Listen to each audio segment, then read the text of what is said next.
श्री बद्रीनाथ धाम उत्तराखंड प्रदेश के सीमांत जनपद चमोली के उत्तरी भाग में हिमाच्छादित पर्वत श्रृंखलाओं के मध्य स्थित है। इस धाम का वर्णन स्कंद पुराण, केदारखंड, श्रीमद् भागवत आदि अनेक धार्मिक ग्रंथों में आया है। पौराणिक श्रुति के अनुसार महाबली राक्षस सहस्र कवच के अत्याचारों से परेशान होकर ऋषि मुनियों की प्रार्थना सुनकर भगवान विष्णु ने धर्म के पुत्र के रूप में दक्ष प्रजापति की पुत्री माता मूर्ति के गर्भ से नर नारायण के रूप भगवान ने अवतार लिया और जगत कल्याण के लिए इस स्थान पर घोर तपस्या की थी। भगवान बद्रीनाथ जी का मंदिर अलकनंदा के दाहिने तट पर स्थित है, जहां पर भगवान बद्रीनाथ जी की शालिग्राम पत्थर की स्वयंभू मूर्ति की पूजा होती है। नारायण की यह मूर्ति चतुर्भुज अर्ध पद्मासन ध्यानमग्न मुद्रा में उत्कीर्णित है। बताते हैं कि भगवान विष्णु जी ने नारायण रूप में सतयुग के समय यहां पर तपस्या की थी। ये मूर्ति अनादिकाल से है और अत्यंत भव्य एवं आकर्षक है। इस मूर्ति की सबसे बड़ी विशेषता यह है कि जिसने जिस रूप में इसे देखा उसे इसमें अनेक इष्ट देवों के दर्शन प्राप्त हुए। आज भी हिंदू, बौद्ध, जैन, सिख आदि सभी वर्गों के अनुयायी यहां आकर श्रद्धा से पूजा अर्चना करते हैं। इस धाम का नाम बद्रीनाथ क्यों पड़ा, इसकी भी एक पौराणिक कथा है।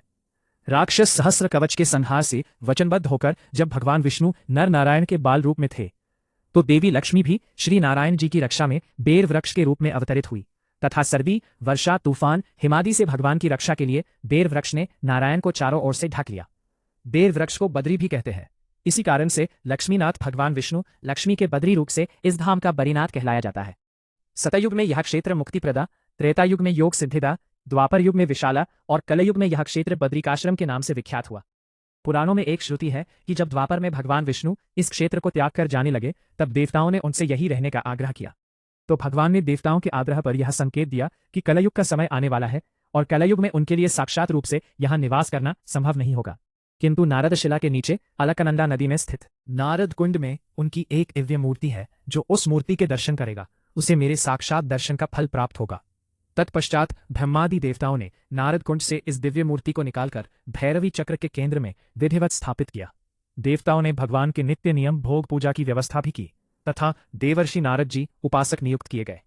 आज भी ग्रीष्मकाल में 6 माह भगवान विष्णु की पूजा मनुष्यों द्वारा की जाती है तथा शीतकाल में 6 माह जब इस क्षेत्र में भारी बर्फ गिर जाती है तो भगवान विष्णु की पूजा तब देवर्षि नारद जी स्वयं करते हैं।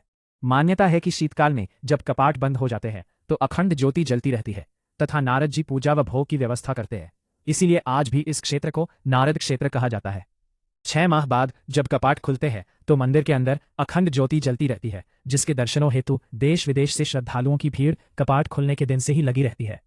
राक्षस सहस्र कवच के संसार की कथा से जुड़े हुए पवित्र स्थल धर्मशिला, माता मूर्ति मंदिर, नर नारायण पर्वत व शेषनेत्र नाम के 2 सरोवर आज भी बद्रिकाश्रम में विद्यमान है।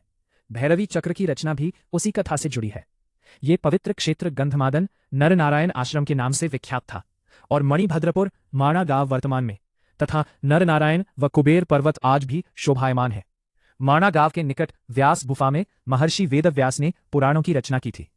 कालांतर में बौद्धों का प्राबल्य हुआ और बौद्धों के हीनयान महायान संप्रदायों के पारस्परिक संघर्ष ने बद्रीनाथ को भी ग्रस्त किया और भगवान की मूर्ति की रक्षा में अपने को असमर्थ पाकर पुजारी गणों ने मूर्ति को नारद कुंड में छिपा लिया तथा वहां से पलायन कर गए। शंकर भगवान के अवतार स्वरूप दक्षिण भारत में जगतगुरु आदि शंकराचार्य जी का जन्म हुआ। वे 11 वर्ष की अल्पायु में ही जोशीमठ होते हुए बद्रीनाथ पधारे और जब मंदिर खाली देखा तब अपने योग बल तपोबल से उन्हें प्रतीत हुआ कि मूर्ति नारद कुंड में है। वे स्वयं नारद कुंड में उतरे और मूर्ति को बाहर निकाला, जो काले पत्थर की थी। काले पत्थर की मूर्ति को देखकर उन्होंने सोचा कि ये भगवान विष्णु की मूर्ति नहीं हो सकती है और उन्होंने फिर उसे नारद कुंड में डाल दिया और पुनः नारद कुंड में डुबकी लगाई, किंतु हर बार उनके हाथ में वही मूर्ति आई। तब उनको विश्वास हो गया कि यही भगवान विष्णु की मूर्ति है। आदि शंकराचार्य जी ने नारायण की मूर्ति को भैरवी चक्र के केंद्र में विधिवत उसी स्थान पर स्थापना की जहां पर वो वर्तमान में विराजमान है।